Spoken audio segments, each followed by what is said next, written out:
All right, for our studio sneak peek this week, I'm excited to show you the enormous progress Jason has made on the bear with the fish. Remember this one? And here I am right over your shoulder. Does this tickle or anything? Or... No, it's totally normal. So how do you know when it's done? Because to me, this looks done. It's close to being done. Okay. That's the thing is I get this question probably more than anything else. How do you know when it's done? And the reality is it's like sort of very woo-woo. You just know, which sounds kind of lame. So I'll try to break it down a little bit. I think first, when you first start out, like I have like a vision of what I want it to be.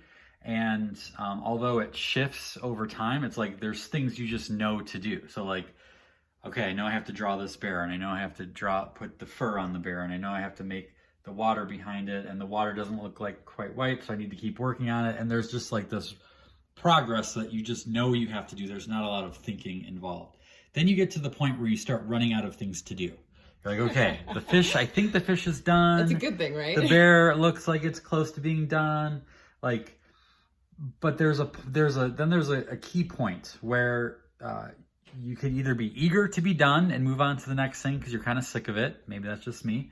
And the danger there is that you miss some of the detail.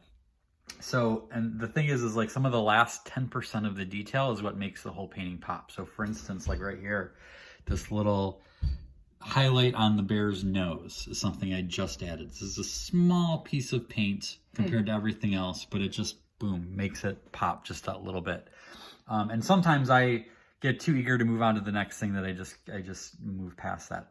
The other side of the coin is when you labor too long on it and you start to overwork it. And that's also not good because then you take away some of the freshness and vitality of the painting. So right here, like there's always something more I can add, but I'm kind of getting to the point where, you know, this is it.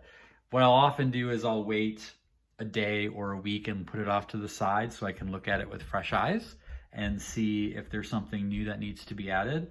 But, and sometimes there is, but sometimes like, no, I think that one's just done. And I think for me, the biggest thing I have to allow myself, which is probably the biggest barrier for artists, is to realize that it will never be perfect.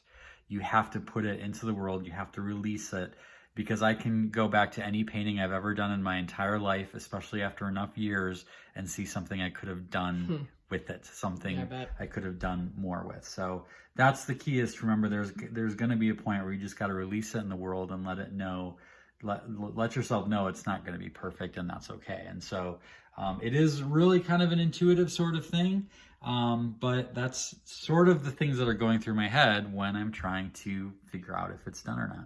Pretty cool. Thanks for sharing.